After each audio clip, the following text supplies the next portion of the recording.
Graça, paz e alegria. A porção de hoje, recomendada para a leitura da Bíblia em um ano no plano sequencial, é 1 Reis do capítulo 10 ao capítulo 12. Nós começamos com a visita da rainha de Sabá a Salomão, mais uma história muito conhecida envolvendo a trajetória de Salomão no reinado de Israel. Há muitas histórias dessa história, mas a Bíblia mesmo não fala de muita coisa que se fala a respeito dessa história.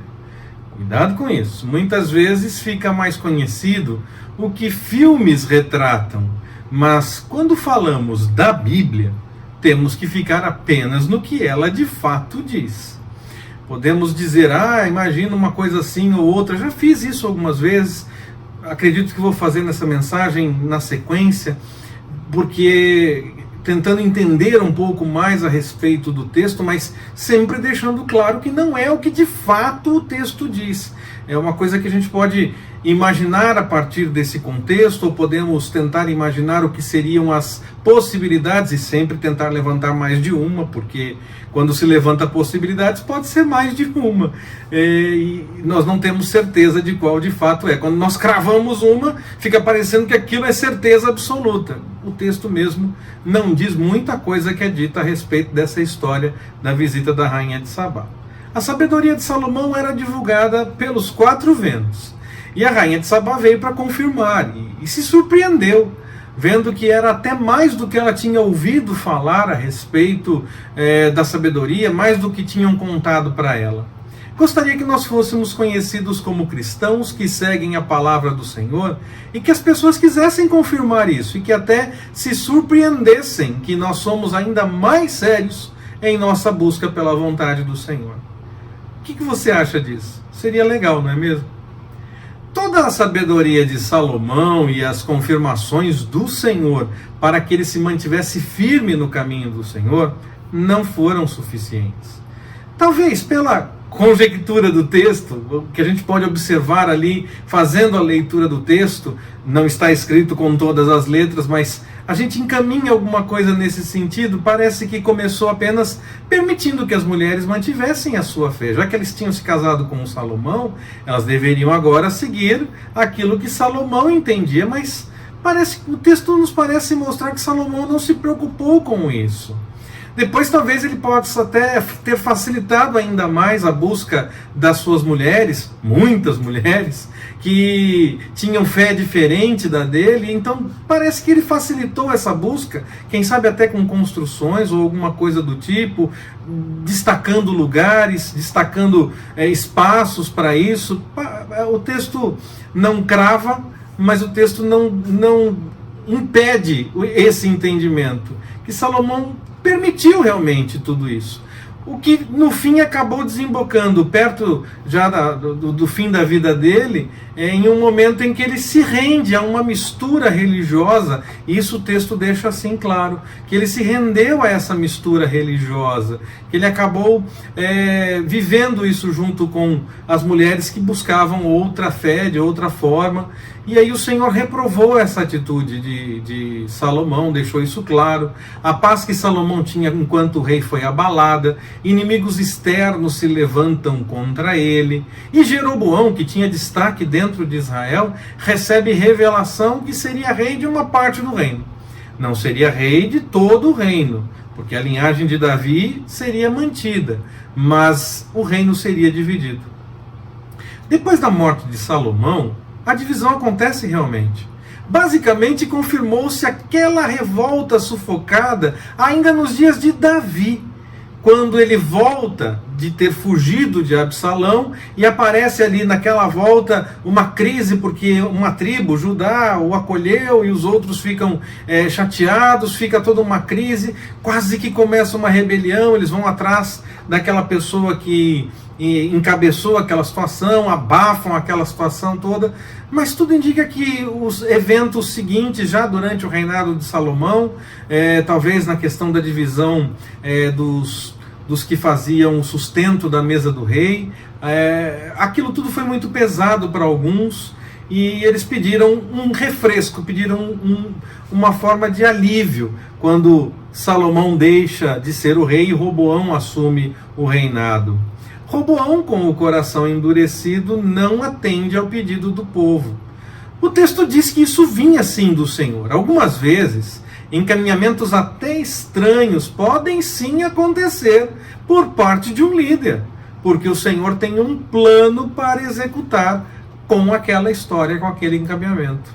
Quando Roboão tentou fingir que estava tudo em ordem, que nada estava acontecendo, mandou um representante lá no meio do povo, como se estivesse tudo tranquilo, esse representante acabou sendo morto, e ele se assusta, foge para Jerusalém e começa então a se preparar para reverter aquela situação.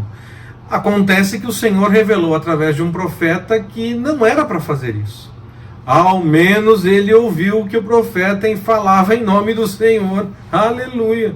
Alguns líderes, mesmo depois de uma situação definida, depois de decidir fazer algo e dar errado, a situação se mostra realmente como errada, ainda assim mantém firme, querendo fazer mais uma vez, achando ainda que tem razão, achando que pode dar certo agora. Por exemplo, como foi com o faraó, quando Israel saiu do Egito, e ele ainda tentou mais uma vez, e deu errado. A situação toda provava que não era para tentar, que já era para ter desistido desde o começo, e ele continuou tentando, ele queria ter razão mesmo contra a situação de fato.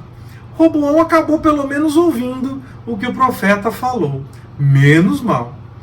O profeta que falou com Jeroboão sobre a questão da divisão do reino deixou claro que aquela divisão acontecia por conta da idolatria de Salomão, e que se ele, Jeroboão, seguisse nos caminhos do Senhor, seria confirmado como rei dessa parte que ele estaria liderando. Não seria rei de tudo, porque Davi teria um representante, ao menos em uma parte do reino, mas ele seria rei e teria bastante destaque no seu reinado.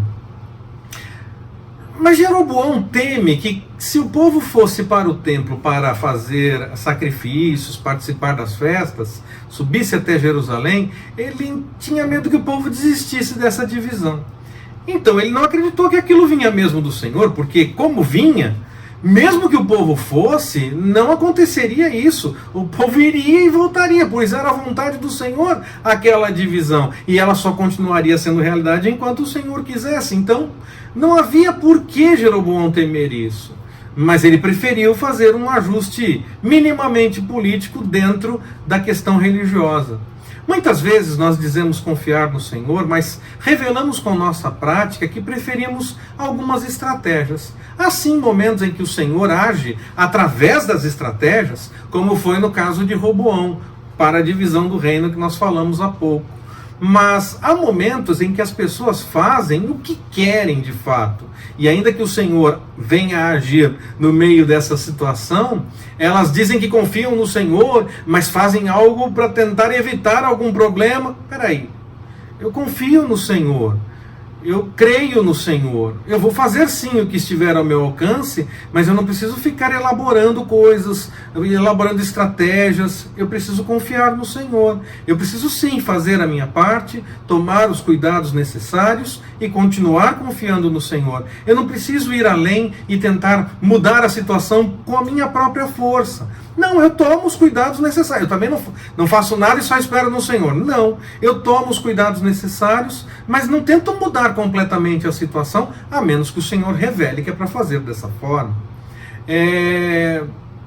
No caso, Jeroboão ainda preocupado com essa questão religiosa, ele poderia então pelo menos ter feito um espaço de busca ao Senhor de fato dentro do seu território.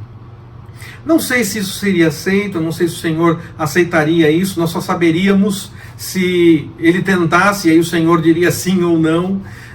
Como ele nem tentou, então não temos como saber, mas levando em conta que quando Salomão ainda não tinha o templo, ele oferecia sacrifícios e queimava incenso em vários lugares, pelo menos fazia ao Senhor, tanto que o Senhor aparece a ele em sonho numa dessas situações, e aí ele pede para a sabedoria, aquela situação que nós já vimos em momento de leitura passada, na sequência que nós estamos lendo da Bíblia. Se pelo menos ele fizesse ali para buscar ao Senhor, haveria uma chance do Senhor dizer se devia fazer ou não, não é? Mas não, ele saiu completamente do caminho do Senhor. Ele foi pelo caminho da idolatria, que ele sabia que tinha sido a razão para o reino ser dividido. Como uma pessoa vai exatamente pelo caminho que originalmente fez com que a situação dela mudasse e ela passasse então a ocupar aquela posição de rei? Ele faz exatamente aquilo que fez ele ser rei, que o outro fez e fez ele ser rei, que o outro fez errado e permitiu que ele fosse rei. É muito maluco pensar nisso, não é verdade? Nem tanto. Nós precisamos tomar cuidado, porque pode até parecer um grande absurdo, tanto deixar o Senhor, como fazer isso depois de uma profecia, e ele ver a profecia sendo cumprida, ele se tornou rei. A profecia alertava que era para ele tomar certos cuidados, seguir a vontade do Senhor. Então, como se cumpriu o fato dele ser rei, ele poderia então falar, bom, agora vamos cumprir tudo, né? Vamos tomar cuidado com tudo, porque Deus realmente está agindo nessa história. Ele tinha motivos de sobra, de fato, para não ir por esse caminho. Se ele temia que o povo fosse a Jerusalém, que ao menos fizesse um espaço de busca ao Senhor mesmo no seu território. Não algo idólatra como ele fez, mas infelizmente, se nós não tomarmos cuidado, vamos exatamente pelo caminho mais absurdo possível, como Jeroboão fez. Aquilo que nós podemos achar um grande absurdo quando vemos o outro fazendo, pode ser exatamente o nosso caminho. Precisamos nos manter alertas, buscando a vontade do Senhor, ou corremos o risco de nem notarmos quão absurdo é o caminho errado que nós nos envolvemos. Muitas vezes, da pior forma, exatamente como foi com Jeroboão. Que sigamos atentos e firmes na busca da vontade do Senhor. Que Ele nos abençoe. Forte abraço, até mais, permitindo o Senhor.